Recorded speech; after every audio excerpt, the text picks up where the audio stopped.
জয়ের সম্ভাবনা নেই জেনে নির্বাচনকে প্রশ্নবিদ্ধ করার চেষ্টা করছে বিএনপি। সংবাদ সম্মেলনে প্রধানমন্ত্রী। প্রস্তুত হচ্ছে আওয়ামী লীগও।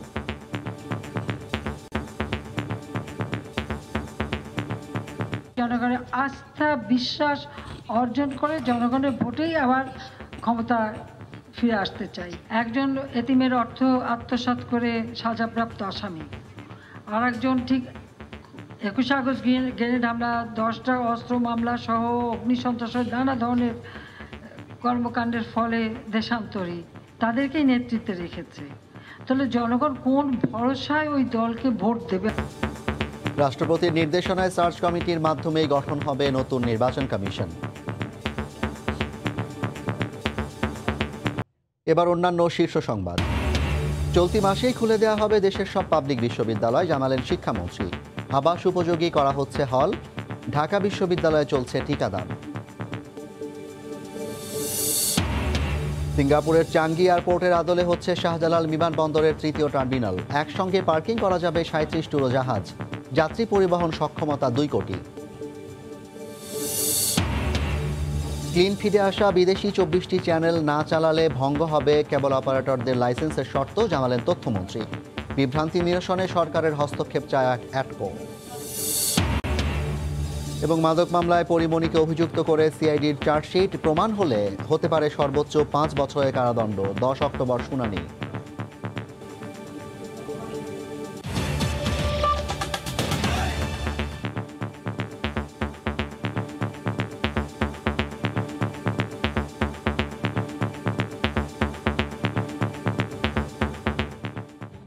প্রধানমন্ত্রী শেখ হাসিনা বলেছেন, বিএনপির জয়ের সম্ভাবনা নেই জেনেই দলটি নির্বাচনকে প্রশ্নবিদ্ধ করার চেষ্টা করছে। বিকেলে গণভবনে জাতিসংঘ সাধারণ পরিষদের 76তম অধিবেশনে অংশগ্রহণ পরবর্তী সংবাদ সম্মেলনে তিনি কথা বলেন। শেখ হাসিনা বলেন, নির্বাচনের জন্য প্রস্তুত হচ্ছে আওয়ামী লীগও। এ সময় তিনি আরও জানান, রাষ্ট্রপতির নির্দেশনায় সার্চ কমিটির মাধ্যমে হবে পরবর্তী নির্বাচন কমিশন। পাশাপাশি প্রত্যাবাসন ইস্যুতে সরকার প্রধানের সাফ মন্তব্য, কিছু সংস্থা রোহিঙ্গাদের নিয়ে ব্যবসা করছে। অনেক চেষ্টা করা হয়েছে নির্বাচনকে প্রশ্নবিদ্ধ করতে। শুধু তাই না, নির্বাচন যাতে ঠিকমতো না হয় বা মানুষ যাতে না যায়, অগ্নি সন্ত্রাস থেকে শুরু করে এহেন কাজ নেই যে না করা হয়েছে। তারপরেও ইলেকশন হয়েছে এবং ইলেকশন হওয়ার পর একটা স্থিতিশীল পরিবেশ ছিল বলে কিন্তু আজকে যত উন্নয়নটা দেখতে পাচ্ছেন বা যা করতে পারছে সেটা কিন্তু করা সম্ভব হয়েছে। এবং তারা এটা জানে যে তারা জিততে পারবে না। একটা দল কিভাবে জিতবে, তার নেতৃত্ব কোথায়? একজন এতিমের অর্থ আত্মসাৎ করে সাজাপ্রাপ্ত আসামি, আর একজন ঠিক 21 আগস্ট গ্রেনেড হামলা, 10টা অস্ত্র মামলা সহ অগ্নিসন্ত্রাসের নানা ধরনের কর্মকাণ্ডের ফলে দেশান্তরী, সাজাপ্রাপ্ত আসামি, তাদেরকেই নেতৃত্বে রেখেছে। তাহলে জনগণ কোন ভরসায় ওই দলকে ভোট দেবে, আমাকে সেটা বুঝে বলেন। প্রস্তুতিটা এই জন্য যে আমি নির্বাচনে বিশ্বাস করি আর জনগণের ভোটে বিশ্বাস করি। কারণ আমি কখনোই ওই আত্মতুষ্টিতে ভুগি না যে আমি এত কাজ করেছি, আমার অপোজিশন নাই, কাজে আমি এখন বসে থাকবো। তারপরে সেটা যদি করি তাহলে ওই যে খরগোশ আর কাসিমের দৌড়ের মতো ধরা হবে। কারণ নির্বাচনটাকে আমরা নির্বাচন হিসেবেই দেখতে চাই। জনগণের ভোট যাতে আমরা পাই, জনগণের কাছে যেতে চাই, জনগণের আস্থা বিশ্বাস অর্জন করে জনগণের ভোটেই আবার ক্ষমতা ফিরে আসতে চাই। আর জনগণ যদি ভোট না দেয়, আসবো না। জিয়াউর রহমান ক্ষমতায় থাকা অবস্থায় যে বারবার কু হয়েছে এবং বিভিন্ন কারাগারে যে ফাঁসি হয়েছে, সেই হিসাবটা কিন্তু কেউ নেয়নি। 77 সালে তখন যে কুর নামে বিশেষ করে বিমান বাহিনীর 565 জনের মতো, এরই মাঝে আরও কয়েকটা কু হয় এবং সেটা নিয়ে প্রায় 2000 কাছাকাছি বিমান এবং সামরিক বাহিনী অফিসার তাদেরকে মারা হয়। তো এটা আমরা দেখি, এই বিষয়টা নিয়ে যখন দাবি উঠছে, এটা নিশ্চয়ই এটা নিয়ে আমাদের একটা ব্যবস্থা নেওয়া উচিত বলে আমি মনে করি। রিফিউজি থাকলে কিছু লোকের বোধহয় একটু লাভই হয়, সেটাকেই যতটা বেশি তারা দেখে ততটা হয়তো তাদের প্রত্যাবাসনের দিকে দেখে না। অনেক প্রস্তাব আমরা পাই যে রোহিঙ্গা এখানে আছে, তার জন্য এটা করা হোক, ওটা করা হোক। সাথে সাথে আমরা বলি যে ঠিক আছে, এই কাজগুলো আপনারা করেন, মিয়ানমারে করেন, করে এদেরকে নিয়ে যান। আমার এখানে করার তো দরকার নেই, আমার এখানে যেটুকু করার আমরা করি। চলতি মাসে দেশের সব বিশ্ববিদ্যালয় খুলে দেওয়ার ব্যাপারে আশা প্রকাশ করেছেন শিক্ষামন্ত্রী। মন্ত্রিসভার বৈঠকে প্রধানমন্ত্রী জানতে চাইলে তাকে এ বিষয়ে আশ্বস্ত করে শিক্ষামন্ত্রী বলেন, খোলার আগে আবাসিক হলগুলোর ব্যবস্থাপনা ঠিক করতে কাজ করছে মন্ত্রণালয়। এছাড়া নির্বাচন না হলেও 5 বছর পর সব পৌরসভার মেয়র ও কমিশনারদের মেয়াদ শেষ হয়ে যাবে এমন বিধান রেখে সংশোধন করা হচ্ছে পৌরসভা আইন। এহসান জুয়েলের রিপোর্ট। করোনার প্রাদুর্ভাব কিছুটা কমে আসার পর গেল মাসের দ্বিতীয় সপ্তাহে খুলে দেওয়া হয় সব স্কুল কলেজ। ঘোষণা করা হয়েছে পাবলিক পরীক্ষার সময়সূচিও। তবে এখনো খোলেনি কোনো সরকারি বিশ্ববিদ্যালয়। কোনো বিশ্ববিদ্যালয় খোলার তারিখ ঘোষণা করলেও শিক্ষার্থীদের টিকা দেয়া এবং দীর্ঘদিন বন্ধ থাকা আবাসিক হলগুলোর ব্যবস্থাপনা এখনো মূল চ্যালেঞ্জ। সোমবারের মন্ত্রিসভার বৈঠকে বিশ্ববিদ্যালয় খুলে দেওয়ার বিষয়ে শিক্ষামন্ত্রীর কাছে জানতে চান প্রধানমন্ত্রী শেখ হাসিনা। এ সময় চলতি মাসের মধ্যে খুলে দেওয়ার কথা জানান শিক্ষামন্ত্রী। যেহেতু ইউনিভার্সিটিগুলো নিজস্ব সিন্ডিকেটের সিদ্ধান্ত অনুযায়ী চলে, আশা প্রকাশ করছেন যে এই মাসের মধ্যেই সবগুলো খুলে দেওয়া হবে। একটা প্র্যাকটিক্যাল প্রবলেম হলো হল ম্যানেজমেন্টটা, জিনিসপত্র বা বিছানাপত্র এগুলি কতটুকু আপনার ব্যবহারিক আছে সেগুলো দেখতে পাই। দ্যাট মেবি অ্যাপারেন্টলি মনে হচ্ছে যে এইটাই একটা অন্যতম একটা বড় কারণ ইউনিভার্সিটিগুলো খুলতে। এদিকে বৈঠকে স্থানীয় সরকার আইনের খসড়ার অনুমোদন দিয়ে সিদ্ধান্ত নেওয়া হয় 5 বছরের মেয়াদ শেষের পরও নির্বাচন না হলে পৌরসভার মেয়র কমিশনাররা দায়িত্ব থাকতে পারবেন না। 5 বছর যখন শেষ হয়ে যাবে ওই চেয়ারম্যান বা ওনার কাউন্সিল অফ, তো সেক্ষেত্রে 6 মাসের জন্য আইদার কোনো প্রশাসনিক অভিজ্ঞতা সম্পন্ন কোনো অফিসার অথবা সরকার যদি কোনো যোগ্য ব্যক্তিকে যোগ্য মনে করেন তাকে 6 মাসের জন্য প্রশাসক হিসেবে নিয়োগ করবেন এবং 6 মাসের মধ্যে ইলেকশনটা কমপ্লিট করে দিতে হবে। যৌক্তিক কারণ ছাড়া 1 বছর কর্মচারীদের বেতন দিতে না পারলে পৌরসভা বাতিল হবে বলেও সংশোধন আনা হয় আইনে। সরকার। এহসান জুয়েল, সময় সংবাদ, ঢাকা। এদিকে ঢাকা বিশ্ববিদ্যালয় খোলার অংশ হিসেবে মেডিকেল সেন্টারে টিকা দেওয়া হয়েছে শিক্ষক শিক্ষার্থীদের। দ্রুত সময়ে টিকা নিতে পেরে খুশি তারা। উপাচার্য বলেন, সবাই টিকার আওতায় আসলে সশরীরে শিক্ষা কার্যক্রম শুরু করবে বিশ্ববিদ্যালয়। আর আগামীকাল হল খোলার সব প্রস্তুতিও সম্পন্ন করেছে কর্তৃপক্ষ। ঢাকা বিশ্ববিদ্যালয়ের শিক্ষার্থী সায়মা আক্তার কয়েক মাস আগে করোনা টিকার জন্য রেজিস্ট্রেশন করলেও পাননি টিকা। সোমবার বিশ্ববিদ্যালয় মেডিকেল সেন্টারে অস্থায়ী টিকাদান কেন্দ্রে এসে মাত্র 10 মিনিটেই নেন কোভিড ভ্যাকসিন। দাঁড়াতে হচ্ছে না, আমি এসে এখানে কার্ড জমা দিয়ে অল প্রসিডিউর কমপ্লিট করে এখানে টিকা নিয়ে নিলাম। বেশি টাইম লাগলো না, 10-15 মিনিটের মধ্যেই কাজ হয়ে গেল আমার। সায়মার মতো বিশ্ববিদ্যালয়ের অন্যান্য শিক্ষার্থী, শিক্ষক, কর্মকর্তা ও কর্মচারীরা এই কেন্দ্রে এসে দ্রুত সময়ে টিকা নিতে পেরে স্বস্তি প্রকাশ করেন। অনেক সুবিধা হলো এতে আর কি, নইলে আমাকে রংপুরে গিয়ে দিতে হতো। এবং তারা যাওয়া মাত্রই প্রথমে এটা স্ক্যান করলেন এবং 30 সেকেন্ডের ব্যাপার, আর পরবর্তী 30 সেকেন্ডে টিকা হয়ে গেল। ঝামেলামুক্ত পরিবেশে আমরা টিকা দিতে পারলাম, তাই বিশ্ববিদ্যালয়কে আমি আন্তরিকভাবে অনেক ধন্যবাদ জানাই। আগামী 17 অক্টোবর পর্যন্ত বিশ্ববিদ্যালয় পরিবারের সদস্যরা জাতীয় পরিচয়পত্র ও জন্ম নিবন্ধন সনদ দেখিয়ে স্পট রেজিস্ট্রেশনের মাধ্যমে টিকা নিতে পারবেন। কেন্দ্র পরিদর্শনে এসে উপাচার্য জানান, শতভাগ শিক্ষার্থী টিকার আওতায় আসলে সশরীরে শিক্ষা কার্যক্রম চালু করবে ঢাকা বিশ্ববিদ্যালয়। যত দ্রুত আমরা আমাদের শিক্ষার্থীদের শতভাগের টিকা আওতায় আনতে পারবো, ততই আমরা সশরীরে স্বাভাবিক কার্যক্রম সেটি করতেও আমরা দ্রুত উদ্যোগ গ্রহণ করতে সক্ষম হব। এদিকে 1.5 বছর পর মঙ্গলবার খুলছে হল। সব ধরনের প্রস্তুতি সম্পন্ন করেছে হল কর্তৃপক্ষ। নতুন সাজে সাজানো হয়েছে ক্যান্টিন, চলছে শেষ মুহূর্তের কাজ। গণরুমে বসানো হয়েছে খাট। আমাদের শিক্ষার্থীদের বরণ করার জন্য আমরা মোটামুটি শতভাগ প্রস্তুত। আমরা যে সমস্ত অবকাঠামোগত সমস্যা ছিল সেগুলো আমরা সংস্কার করেছি। 1 ডোজ কোভিড টিকা গ্রহণের সনদ দেখিয়ে হলে থাকতে পারবেন অনার্স 4র্থ বর্ষ ও মাস্টার্সের শিক্ষার্থীরা। শাকির আহমেদ, সময় সংবাদ, ঢাকা। প্রত্যাশার চেয়েও দ্রুত গতিতে এগিয়ে চলেছে হযরত শাহজালাল আন্তর্জাতিক বিমানবন্দরের 3য় টার্মিনালের নির্মাণ কাজ। মাত্র 21 মাসে এখন দৃশ্যমান প্রকল্পের প্রাথমিক কাঠামো। নির্ধারিত সময়ের মধ্যেই কাজ শেষ করতে দিনরাত 24 ঘন্টায় ইয়ার্ডে কাজ করছেন দেশি বিদেশি প্রকৌশলী আর শ্রমিকরা। কর্তৃপক্ষ বলছে, শুধু বিমান ওঠানামার আধুনিকায়ন নয়, নতুন টার্মিনাল বদলে দেবে যাত্রী সেবার ধরনই। জুবায়ের ফয়সালের রিপোর্ট।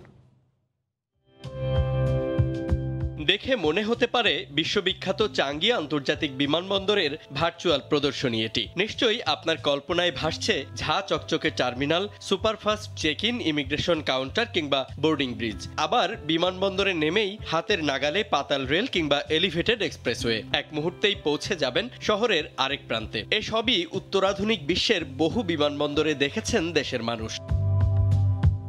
সিঙ্গাপুরের চাঙ্গির আদলেই শুধু নয়, তার নির্মাতা রোহান বাহরিনের নকশাতেই তৈরি হচ্ছে হযরত শাহজালাল আন্তর্জাতিক বিমানবন্দরের তৃতীয় টার্মিনাল, যেখানে থাকবে একসঙ্গে ১৫০০ গাড়ি পার্কিং সুবিধা। যাত্রীদের সবচেয়ে কম সময়ে সেবা দিতে থাকবে ১১৫টি চেক ইন কাউন্টার, ১২টি বোর্ডিং ব্রিজ আর ৬৪টি ইমিগ্রেশন কাউন্টার। আমরা সেন্ট্রাল এয়ারপোর্ট থেকে সাউন্ডে সাইডে আমাদের day night 24 hours working continuous. বর্তমানে দুই টার্মিনালে একসঙ্গে মাত্র ১২টি উড়োজাহাজ পার্ক করতে পারে, কিন্তু নতুন টার্মিনালে থাকবে একসঙ্গে ৩৭টি উড়োজাহাজ পার্ক করার সুবিধা। এরই মধ্যে ২৭,০০০ বর্গমিটারের বিশাল কার্গো টার্মিনালের প্রায় ৪০০ পিলার বসানোর সঙ্গে শেষ হয়েছে পুরো প্রকল্পের প্রায় ৪ ভাগের ১ ভাগ কাজ। চেষ্টা করছি যে আমাদের নির্ধারিত সময়ের আগেই যেন কাজটা শেষ করতে পারি, সেটার প্রচেষ্টা আছে এবং এই ডিসেম্বরের ভিতরে আপনারা বাইরে থেকে একটা দৃশ্যমান হবে আমাদের থার্ড টার্মিনালের যে কর্মকাণ্ড। দুই জাপানিজ কোম্পানি মিৎসুবিশি আর ফুজিতার সঙ্গে বিমানবন্দরের তৃতীয় টার্মিনাল তৈরিতে কাজ করছে দক্ষিণ কোরিয়ার স্যামসাং কনস্ট্রাকশনও। আগে দর্শনদারি, পরে গুণবিচারী, এই প্রবাদটিকে বাস্তবে রূপ দিতেই ৭,০০০ মানুষের শ্রমে গড়ে উঠছে বিমানবন্দরের থার্ড টার্মিনাল। এখনকার দুই টার্মিনালের চেয়েও প্রায় দ্বিগুণ বড় এই প্রকল্পটি আসলে বদলে দেবে বিমানবন্দরের ধারণাই। আর তাই সরকারেরও চাওয়া নতুন টার্মিনালে পা রেখেই এক অন্য বাংলাদেশকে দেখুক সারা দুনিয়া। জুবাইর ফয়সাল, সময় সংবাদ, ঢাকা। বিদেশি চ্যানেলে ক্লিন ফিড বন্ধ নিয়ে বিভ্রান্তি ছড়াচ্ছে একটি মহল। এ বিষয়ে দ্রুত সরকারের হস্তক্ষেপ চাইলেন বেসরকারি টেলিভিশন মালিকদের সংগঠন অ্যাটকো। বৈঠক শেষে তথ্যমন্ত্রী জানান, বিদেশি যে ২৪টি চ্যানেলে বর্তমানে ক্লিন ফিড দেওয়া হয় তা বন্ধ রাখলে কেবল অপারেটরদের লাইসেন্সের শর্ত ভঙ্গ হবে। এছাড়া ৩০ অক্টোবরের পর ঢাকা ও চট্টগ্রামের সব চ্যানেল ডিজিটালাইজেশন করতে হবে বলেও জানান মন্ত্রী। শর্ত ছিল বিজ্ঞাপন সহ চলবে না কোনো বিদেশি চ্যানেল। ১ অক্টোবর থেকে তথ্য মন্ত্রণালয় এই আইন কার্যকরের নির্দেশ দিলে সব বিদেশি চ্যানেলই বন্ধ করে দেয় কেবল অপারেটররা। অথচ বর্তমানে ২৪টি বিদেশি চ্যানেল বিজ্ঞাপন ছাড়াই ক্লিন ফিড সরবরাহ করছে বাংলাদেশে। কিন্তু সব বিদেশি চ্যানেল বন্ধ থাকায় সেগুলো দেখা থেকেও বঞ্চিত হচ্ছেন দর্শকরা। এ অবস্থায় সোমবার তথ্যমন্ত্রীর সঙ্গে আবারও বৈঠকে বসে বেসরকারি টেলিভিশন মালিকদের সংগঠন অ্যাটকো। বৈঠক শেষে টিভি মালিকরা ক্লিন ফিড নিয়ে সরকারের অনড় অবস্থানকে স্বাগত জানান। ক্লিন ফিড না হওয়ার কারণের জন্য সরকার ক্ষতিগ্রস্ত হচ্ছিল। চাপ দিয়ে নথি স্বীকার করানোটা কোনো আইনানুগ ব্যবস্থা নয়। রেগুলেটররা আমাদের সাথে আছেন, তারা একটা সংশয়ের মধ্যে আছেন এবং সেটা আপনি যদি সেটা নিরসন করে দিতে পারেন, আমার মনে হয় যে আমাদের কোনো সমস্যা নেই। বাট ওভারঅল যে জিনিসটা আমরা বলছি, এটা আমাদের জন্য ভালো, দেশের জন্য ভালো, দেশের মানের জন্য ভালো। এছাড়া আইপিটিভি এবং অনিবন্ধিত অনলাইন নিয়ে সরকারকে আরো কঠোর হওয়ার আহ্বান জানান টিভি মালিকরা। আইপিটিভির নামে যেসব নৈরাজ্য তৈরি হয়েছে সেগুলি আপনি দেখেছেন। অন্য কোনো প্ল্যাটফর্মের জন্য পৃথক টেলিভিশন দেওয়ার কতখানি প্রয়োজন আছে সেটা আপনি একটু বিবেচনা করবেন। পরে তথ্যমন্ত্রী বলেন, দেশের স্বার্থে আইন মানতে হবে সবাইকে। লাইসেন্সের শর্ত ভঙ্গ করলে ব্যবস্থা নেওয়া হবে অপারেটর ও ডিস্ট্রিবিউটরদের বিরুদ্ধে। ২৪টির বেশি চ্যানেল বাংলাদেশে ক্লিন ফিড দেয়, সুতরাং এগুলো চালানোর ক্ষেত্রে কোনো বাধা নেই। যদি এরপরও কেউ এগুলো না চালায় তাহলে সেটি শর্ত ভঙ্গ হবে, লাইসেন্সের শর্ত ভঙ্গ হবে। সুতরাং এই শর্ত ভঙ্গের কাজ কেউ করবেন না। এমন নয় যে যারা কেবল অপারেটর তারা ছাড়া বাংলাদেশে আর কেউ কেবল অপারেটিং লাইসেন্স চায় না, তা নয়। আমাদের কাছে হাজার হাজার দরখাস্ত জমা পড়া আছে, আমরা সেগুলো পরীক্ষা নিরীক্ষা করছি। সুতরাং কেউ আইন ভঙ্গ করলে, শর্ত ভঙ্গ করলে, বিভ্রান্তি ছড়ালে আইন অনুযায়ী তাদের বিরুদ্ধে ব্যবস্থা গ্রহণ করা হবে। আইপিটিভি নীতিমালার খসড়া চূড়ান্ত হয়েছে। শিগগিরই সব পক্ষকে নিয়ে তথ্য মন্ত্রণালয় বৈঠক করবে বলে জানা গেছে। পদক্ষেপগুলো গ্রহণ করেছি। হিসান জুয়েল, সময় সংবাদ, ঢাকা। সন্ধ্যার সময় আরও থাকছে। ছাড়ের অফারে শত শত গ্রাহকের সঙ্গে প্রতারণা, লোপাট কয়েকশো কোটি টাকা। ই কমার্স প্রতিষ্ঠান কিউকমের সিইও 2 দিনের রিমান্ডে, এসপিসির কর্ণধার গ্রেপ্তার। মাদক মামলায় পরিমণির সম্পৃক্ততা পেয়েছে সিআইডি। অভিযোগপত্রে পরিমণি ছাড়াও আশরাফুল ইসলাম দীপু ও কবির নামে আরও 2 জনকে অভিযুক্ত করা হয়েছে। সোমবার ঢাকা মহানগর হাকিম আদালতে এ প্রতিবেদন জমা দেয় সিআইডি। আগামী 10 অক্টোবর মামলার শুনানির দিন ধার্য করা হয়েছে। গত 4 আগস্ট রাজধানীর বনানীর বাসা থেকে চিত্রনায়িকা পরিমণিকে গ্রেফতার করে র্যাব। তার বাসা থেকে 19 বোতল বিদেশি মদ, ভয়ঙ্কর মাদক আইস ও এলএসডি উদ্ধারের দাবি করে সংস্থাটি। এই মামলায় 7 দিনের রিমান্ডে ছিলেন পরি। সবশেষ 31 আগস্ট জামিন পেলে 27 দিন কারাভোগের পর 1 সেপ্টেম্বর কারামুক্ত হন এই চিত্রনায়িকা। প্রথমে মামলাটি তদন্ত করে গোয়েন্দা পুলিশ, এরপর তদন্তের দায়িত্ব পায় সিআইডি। মামলার 2 মাসে এসে রোববার আদালতে অভিযোগপত্র দেয় সংস্থাটি। অভিযোগপত্রে চিত্রনায়িকা পরিমণিকে মাদকদ্রব্য নিয়ন্ত্রণ আইনের 5টি ধারার অপরাধের সম্পৃক্ততা মিলেছে, যার মধ্যে একটি ধারার সর্বোচ্চ সাজা 5 বছরের কারাদণ্ড, আরেকটি 1 বছর। পরি ছাড়াও অভিযুক্ত করা হয়েছে দীপু ও কবির নামে আরও 2 জনকে। এই মামলায় সর্বোচ্চ 1 থেকে 5 বছরের শাস্তির বিধান রয়েছে। এই মামলার অভিযোগ প্রমাণিত হলে পরিমণি সহ তার অপরাপর সহযোগীদের 1 থেকে 5 বছর যে কোনো বর্ণনার কারাদণ্ড হতে পারে। পরির আইনজীবীরা বলছেন তার বিরুদ্ধে কি অভিযোগ আনা হয়েছে তারা জানেন না। অভিযোগপত্র দেখে পরবর্তী আইনি পদক্ষেপ নেওয়ার কথাও জানান তারা। আমরা এখনো অভিযোগপত্রে কি আছে, কি ভাষা, কি ধারা সন্নিবেশ হয়েছে এগুলি জানতে পারিনি। আমরা সার্টিফিকেট কপি নেওয়ার পর পর্যালোচনা করব। আলোচিত এই মামলায় চার্জশিট দেওয়ার আগ পর্যন্ত জামিন পান পরিমণি। যেহেতু অভিযোগপত্র দাখিল হয়েছে, সে কারণে 10 অক্টোবর ধার্য তারিখে আদালতে উপস্থিত হয়ে আবারও তাকে জামিন চাইতে হবে, এমনটাই মনে করেন আইনজীবীরা। আফজাল হোসেন, সময় সংবাদ, ঢাকা। সন্ধ্যার সময় আরও থাকছে। এবার প্যান্ডোরা পেপারসে সচিন, শাকিরা, ক্লদিয়া শিফারের নাম। জর্ডানের বাদশা সহ 35 রাষ্ট্রনেতার গোপন লেনদেন ও সম্পত্তির তথ্য ফাঁস। ই কমার্স প্রতিষ্ঠান কিউকমের ডিসকাউন্টের ফাঁদে পড়ে 250 কোটি টাকা হারালেন শত শত গ্রাহক। বিজয় আওয়ার, স্বাধীনতা আওয়ার এবং বিগ বিলিয়ন, এই 3 ক্যাটাগরিতে গ্রাহকদের মোটরসাইকেল কেনার অফার দেয় প্রতিষ্ঠানটি। এদিকে গ্রেপ্তারের পর আদালতে তোলা হলে সিইও রিপন মিয়ার 2 দিনের রিমান্ড মঞ্জুর করা হয়। ই কমার্স প্রতিষ্ঠান হিসেবে 2020 সালের শুরুর দিকে যাত্রা শুরু করে কিউকম। ডিসকাউন্টে ভোগ্যপণ্য থেকে শুরু করে লক্ষাধিক পণ্যের সমারোহ নিয়ে বাজারে আসা প্রতিষ্ঠানটির বিরুদ্ধে গ্রাহকদের অভিযোগের শেষ নেই। ঢাকা বিশ্ববিদ্যালয়ের এক শিক্ষার্থীর করা মামলায় প্রতিষ্ঠানটির প্রধান নির্বাহী কর্মকর্তা রিপন মিয়াকে গ্রেফতার করেছে গোয়েন্দা পুলিশ। শুধুমাত্র মোটরসাইকেলের অর্ডার বাবদ গ্রাহকদের প্রতিষ্ঠানটির কাছে পাওনা 250 কোটি টাকা যথাযথভাবে পরিচালিত করতে পারেনি। সংবাদ সম্মেলনে ডিবি প্রধান জানান, প্রাথমিক জিজ্ঞাসাবাদে রিপন দাবি করেছে বাংলাদেশ ব্যাংকের পেমেন্ট গেটওয়ে ফস্টারের কাছে প্রতিষ্ঠানটির 400 কোটি টাকা আটকে আছে, ফলে গ্রাহকদের টাকা কিংবা পণ্য কোনোটি দিতে পারছেন না। যদিও তার এই অভিযোগ খতিয়ে দেখছে পুলিশ। 397 কোটি টাকা পেমেন্ট তার আটকে গেছে শুধুমাত্র মোটরসাইকেল পারপাসে। এখানে তারা প্রায় লক্ষাধিক পণ্য বিক্রি করে, কিন্তু শুধুমাত্র মোটরসাইকেলই এটি আটকে গেছে বলে প্রাথমিকভাবে জানা যায়। এবং জনগণক তার কাছে প্রায় 250 কোটি টাকার পণ্য পায়। এই যে সিস্টেম, আমাদের করোনাকালে বেশ কয়েকটি প্রতারণার ঘটনা, বড় বড় ঘটনা ঘটেছে। তো এই সিস্টেমের মার পেয়েছে জনগণ, এখন ভুক্তভোগী হয়ে তারা মামলা দায়ের করেছে। মালয়েশিয়ার পুত্রা ইউনিভার্সিটিতে মার্কেটিংয়ে পড়াশোনা করেছেন রিপন মিয়া। ইভেলির এমডি মোহাম্মদ রাসেলের সঙ্গে সুসম্পর্কের সুবাদে দেশে ফিরেই ইভেলির সঙ্গে কিছুদিন কাজ করেন। এরপর নিজেই নেমে পড়েন ব্যবসায়, প্রতিষ্ঠা করেন কিউকম। বুলবুল রেজা, সময় সংবাদ, ঢাকা। ইলিশের প্রজনন নির্বিঘ্ন করতে আজ থেকে নদ নদী ও সমুদ্র উপকূলে মাছ ধরায় নিষেধাজ্ঞা চলছে। প্রথম দিনই নিষেধাজ্ঞা অমান্য করে মাছ ধরায় বেশ কয়েকজন জেলেকে বিভিন্ন মেয়াদে কারাদণ্ড দেওয়া হয়েছে। জোরদার করা হয়েছে নৌ পুলিশ ও কোস্ট গার্ডের টহল। জেলা প্রতিনিধিদের পাঠানো তথ্য ছবি নিয়ে রিপোর্ট। সোমবার থেকে নদ নদী ও সমুদ্রে বন্ধ ইলিশ সহ সব ধরনের মাছ ধরা।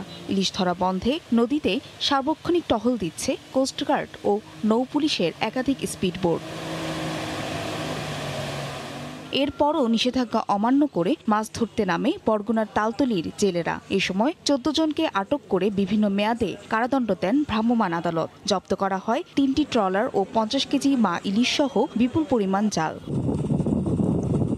22 দিনের নিষেধাজ্ঞা বাস্তবায়নে চট্টগ্রামের সমুদ্র ও উপকূলীয় এলাকায় অভিযান চালায় নৌবাহিনীর 7টি জাহাজ।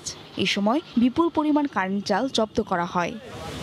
এদিকে চাঁদপুরে 3 নদীর মোহনা থেকে সচেতনতামূলক নৌ শোভাযাত্রা বের হয়ে বিভিন্ন সড়ক প্রদক্ষিণ করে। চাঁদপুরের সকল মানুষে মাছ রক্ষায় আমরা সহযোগিতা করব। মধ্যরাত থেকে অনবরতভাবে অভিযান পরিচালনা করে আসতেছি। তবে নিষেধাজ্ঞার সময়ে নদীতে জাল না ফেলার আহ্বানে সাড়া দিয়েছেন ভোলা, পটুয়াখালী ও শরীয়তপুরের জেলেরা। দিনে রাতে অভিযান আমরা করতেছি।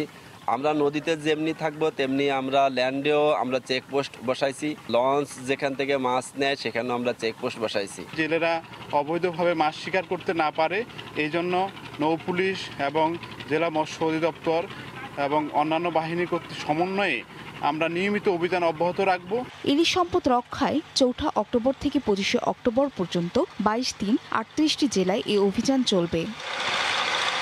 ফারিয়া ফারজানা, সময় সংবাদ। পানামার পর এবার আলোচনায় প্যান্ডোরা পেপারস কেলেঙ্কারি। আর এতে নাম আসলো সচিন টেন্ডুলকার, পপ তারকা Shakira, super model Claudia cipher, Imran খানের ঘনিষ্ঠজনদের। নতুন করে ফাঁস হওয়া আর্থিক নথিতে বর্তমান ও সাবেক মিলিয়ে অন্তত 35 রাষ্ট্রনেতা ও 3 শতাধিক সরকারি কর্মকর্তার তথ্য ফাঁস করা হয়েছে। যুক্তরাষ্ট্র থেকে লস্কর আল মামুনের রিপোর্ট। প্যান্ডোরা পেপারস কেলেঙ্কারিতে একে একে বেরিয়ে আসছে বিশ্বের গুরুত্বপূর্ণ ব্যক্তির নাম। পাকিস্তানেরই 700-রও বেশি নাম এসেছে, যেখানে প্রধানমন্ত্রী ইমরান খানের ঘনিষ্ঠরাও আর্থিক অনিয়মে জড়িয়েছেন। ভারতের অন্তত 380 জনের নাম এসেছে প্যান্ডোরা তালিকায়, যেখানে রয়েছে ধনকুবের অনিল আম্বানি, কিংবদন্তি ক্রিকেটার সচিন টেন্ডুলকার ও তার পরিবারের সদস্যদের নামসহ একাধিক রাজনৈতিক নেতার নামও। এতে পানামা, দুবাই, মোনাকো, সুইজারল্যান্ড ও ব্রিটিশ ভার্জিনিয়া দ্বীপপুঞ্জের মতো বিভিন্ন দেশ ও অঞ্চলের একাধিক কোম্পানিতে প্রভাবশালীরা যে অর্থ রেখেছেন ও গোপন লেনদেন করেছেন সেসব তথ্য ফাঁস করা হয়। নতুন এসব নথিতে অফশোর কোম্পানিতে বিনিয়োগকারী হিসেবে যাদের নাম পাওয়া গেছে তাদের মধ্যে রয়েছেন জর্ডানের বাদশাহ দ্বিতীয় আবদুল্লাহ, সাবেক ব্রিটিশ প্রধানমন্ত্রী টনি ব্লেয়ার, এমনকি রুশ প্রেসিডেন্ট ভ্লাদিমির পুতিনের নামও। এছাড়াও গোপন লেনদেন তালিকায় আছেন চেক প্রজাতন্ত্রের প্রধানমন্ত্রী Andrés babies, আজারবাইজানের president Ilham Aliyev, ইউক্রেনের প্রেসিডেন্ট ভ্লাদিমির জেলেনস্কির নামও। প্যারাডাইস পানামার পর এবার গোপন দলিলপত্রের প্যান্ডোরা পেপারস ফাঁসের ঘটনা নতুন করে হইচই ফেলেছে। এতে প্রকাশিত বিশ্বের প্রভাবশালীদের নাম দেখে তারা যেমন বিস্মিত, তেমনি নতুন করে আরও তালিকা প্রকাশ হতে পারে এমন আতঙ্কে রয়েছেন অনেকেই। লস্কর আল মামুন, সময় সংবাদ, যুক্তরাষ্ট্র।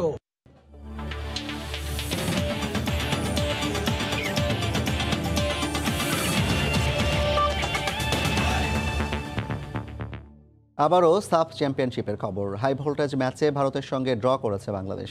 ম্যাচ পরবর্তী সংবাদ সম্মেলন করেছে দুই দলই। এ বিষয়ে বিস্তারিত জানাতে এই মুহূর্তে মালদ্বীপের রাজধানী মালেতে আছেন রিপোর্টার SM ইকবাল। সরাসরি যোগ দিচ্ছি তার সঙ্গে। ইকবাল, কি বললেন কোচরা? জাফর, আমি এর আগে বলেছিলাম যে বাংলাদেশের সমর্থকদের ভরসা রাখতে বলেছিলাম। আমি আশাহত নই, আমি নিজেও ভরসা রেখেছিলাম এবং শেষ পর্যন্ত কিন্তু বাংলাদেশ ম্যাচটা হারেনি। অ্যাটলিস্ট বাংলাদেশ জয় পায়নি, সেটা ঠিক আছে, বাংলাদেশ ড্র করতে সমর্থ হয়েছে এবং এই ড্রতে কিন্তু সাফ চ্যাম্পিয়নশিপের এই গুরুত্বপূর্ণ ম্যাচটিতে ভারতের মতো দলের কাছ থেকে একটি পয়েন্ট এনেছে, যার ফলে সাফ চ্যাম্পিয়নশিপের যে প্রাথমিক লক্ষ্য আপাতত ফাইনাল খেলা, সেই ফাইনালের সমীকরণে কিন্তু বাংলাদেশ খুব ভালোভাবে এখন পর্যন্ত টিকে রইল। এখন পর্যন্ত পয়েন্ট টেবিল যেই টেবিলটি রয়েছে সেই টেবিলে কিন্তু বাংলাদেশ শীর্ষে অবস্থান করছে। কিছুক্ষণ পর আরও একটি ম্যাচ আছে, এই ম্যাচের হিসেব নিকেশও কিন্তু বদলে দিতে পারে এই সমীকরণ। সুতরাং এর পরের দুটি ম্যাচ আছে, সেইখানে বাংলাদেশ যদি কোনো একটিতে জয় পায় তাহলে খুব ভালোভাবেই বাংলাদেশের ফাইনাল খেলার সমীকরণ টিকে থাকবে। আর এবার যদি আজকের ম্যাচের পারফরমেন্সের দিকে যদি যাই, বাংলাদেশ কম্পারেটিভলি ভালো পারফর্ম করেছে গেল ম্যাচের তুলনায়, শ্রীলঙ্কার ম্যাচের তুলনায়। তবে ভুল একটা জায়গাতেই হয়েছে, স্কোরিং অপরচুনিটি বাংলাদেশ বলতে গেলে আজকে 3 থেকে 4টি অপরচুনিটিস পেয়েছিল, এর মধ্যে একটি ক্লিয়ার চান্স ছিল যেটি মিস করেছেন রাকিব। যদিও তার মিস করা উচিত হয়নি, যে সেই গোলটা যদি বাংলাদেশ করতে পারতো তাহলে তো ম্যাচের ফলাফল অন্যরকম হতে পারতো। তবে আরও ছোট ছোট বেশ কিছু অপরচুনিটিস ছিল, যেমন বিপ্লব আহমেদের একটি শট, গুরপ্রীত সিং কিন্তু চরম দক্ষতায় বাম দিকে ঝাঁপিয়ে পড়ে ভারতকে সেভ করেছিলেন সেই যাত্রায়। এছাড়াও যদি বলা যায় যে বাংলাদেশের যে আসলে আজকে ভারতকে ফেভারিট মেনেই বাংলাদেশ মাঠে নেমেছিল, কাউন্টার অ্যাটাক নির্ভর ফুটবল খেলেছিল, একই ফরমেশন ছিল 4-1-4-1, যতটা সম্ভব নিজেদের ডিফেন্স রক্ষা করে আক্রমণে যাওয়ার চেষ্টা করেছে বাংলাদেশ কাউন্টার অ্যাটাকে। এই সমীকরণে বাংলাদেশ কিন্তু বলা যেতে পারে সফল হয়েছে। তবে বাংলাদেশ যখন 10 জনের দলে পরিণত হয়েছিল 54 মিনিটে, তখন কিন্তু একটা শঙ্কা তৈরি হয়েছিল যে আসলে কি বাংলাদেশ এই ম্যাচে ব্যাক করতে পারবে কিনা। কিন্তু দিন শেষে বাংলাদেশ অসাধারণভাবে ব্যাক করেছে এবং 10 জনের দল নিয়ে ভারতকে যেভাবে রুখে দিয়েছে, এটা আমার কাছে মনে হয় অনেকটা জয়ের সমান। আর প্লেয়ারদের ইন্ডিভিজুয়াল পারফরমেন্স অ্যানালাইসিস যদি করি, সেক্ষেত্রে সবচেয়ে বেশি মার্কস পাবেন আজকে জামাল ভুঁইয়া, যদিও গোলটা এসেছে ইয়াসিন আরাফাতের মাথা থেকে। তবে সবচেয়ে বেশি মার্কস জামাল ভুঁইয়া নিঃসন্দেহে পেতে পারেন, কেননা এই জামাল ভুঁইয়া ভারতের এগেনস্টে ম্যাচ হলেই কেন জানি জ্বলে ওঠেন এবং দুর্দান্ত পারফরমেন্স দেখেছি। একদম মিডফিল্ড পজিশনে যেরকম পারফরমেন্সটা হওয়া উচিত, পুরো বাংলাদেশের আজকের খেলার পারফরমেন্সের নিউক্লিয়াস বলা যেতে পারে জামাল ভুঁইয়াকে। একদম নিচে নেমে এসে যেমন দলকে ডিফেন্ড করেছেন, ঠিক একই সময়ে বল উপরের দিকে উঠে এসে কিন্তু ফরওয়ার্ডদের বলের যোগান দিয়েছেন। পাশাপাশি প্রশংসায় ভাসিত হয় মতিন মিয়াকে, যদিও তিনি গোল পাননি, তবে তার প্রচেষ্টাগুলো খুব দুর্দান্ত ছিল। একই সঙ্গে বিপ্লব এবং সেকেন্ড হাফে বদলি হিসেবে নেমে যদি মাহবুবুর রহমান সুফিলের কথা বলি, মোটামুটি সবার পারফরমেন্সই ভালো ছিল। তবে কিছুটা হতাশ করেছেন সাদউদ্দিন, তার কাছ থেকে আরও ভালো পারফরমেন্স এক্সপেক্টেড ছিল আমাদের। সেটা যদি সাদ করতে পারতেন তাহলে আসলে ফলাফলটা, আবারও বলছি, ফলাফলটা বাংলাদেশের পক্ষে একেবারেই পক্ষে আসতে পারতো। তো যাই হোক, বাংলাদেশের সাফ সমীকরণ এখনও টিকে আছে, বাংলাদেশের ঝুলিতে 4 পয়েন্ট আছে। আমাদের প্রত্যাশা থাকবে সামনে 7 তারিখে যে ম্যাচটা রয়েছে সেই ম্যাচে বাংলাদেশ ডেফিনেটলি জয় তুলে নেবে এবং চ্যাম্পিয়নশিপের ফাইনাল খেলার পথে আরও এক ধাপ এগিয়ে যাবে। তো জাফর, মালে থেকে আমার কাছে এই ছিল সব শেষ। সাব চ্যাম্পিয়নশিপে আজকে বাংলাদেশ ভারতের ম্যাচ শেষে খুঁটিনাটি বিষয় জানাতে মালদ্বীপের মালে স্টেডিয়াম থেকে যুক্ত হয়েছিলেন রিপোর্টার SM ইকবাল। বিসিবি নির্বাচনের বাকি আর মাত্র একদিন, সব ধরনের প্রস্তুতি নিয়েছে নির্বাচন কমিশন। এবার পোস্টাল আর ভোট দেবেন ভোটাররা। নির্বাচন কমিশনের পক্ষে এটা একটা বড় ধরনের চ্যালেঞ্জ। অভিযোগ যেগুলো এসছে, এই অভিযোগগুলো আমার মনে হয় সত্য না। কারণ হচ্ছে যে আপনার ফিরতি খামে পোস্টাল ব্যালট পাঠানো হয়েছে, ফিরতি খাম সহ। সুতরাং যে ভোটার ওনার সঙ্গে যোগাযোগ করে, ওনার সঙ্গে মানে সার্বিক একটা সমন্বয় করেই পাঠানো হয়েছে। ভোটের ক্ষেত্রে আমরা একটা প্রোটেক্টেড পাসওয়ার্ড থাকবে, এটা শুধু আমাদের প্রধান নির্বাচন কমিশনার ওনার কাছেই থাকবেন। উনি এই পাসওয়ার্ডটা ইউজ করে আপনার হচ্ছে ইমেলগুলো ওপেন করে তারপর গণনা করবেন। এক্ষেত্রে বলা যেতে পারে যে এই ভোটের যে পদ্ধতিটা, এটা হচ্ছে সম্পূর্ণ হাইলি প্রোটেক্টেড। এ পর্যায়ের শীর্ষ সংবাদ জানিয়ে দিচ্ছি আরেকবার। পরাজয় জেরে নির্বাচনকে প্রশ্নবিদ্ধ করার চেষ্টা করছে বিএনপি। সংবাদ সম্মেলনে প্রধানমন্ত্রী। প্রস্তুত হচ্ছে আওয়ামী লীগও। সার্চ কমিটির মাধ্যমেই হবে নতুন ইসি। চলতি মাসেই খুলে দেওয়া হবে দেশের সব পাবলিক বিশ্ববিদ্যালয়, জানালেন শিক্ষামন্ত্রী। আবাস উপযোগী করা হচ্ছে হল। ঢাকা বিশ্ববিদ্যালয়ে চলছে টিকাদান। এই ছিল সন্ধ্যার সময়, সঙ্গে থাকুন সময়।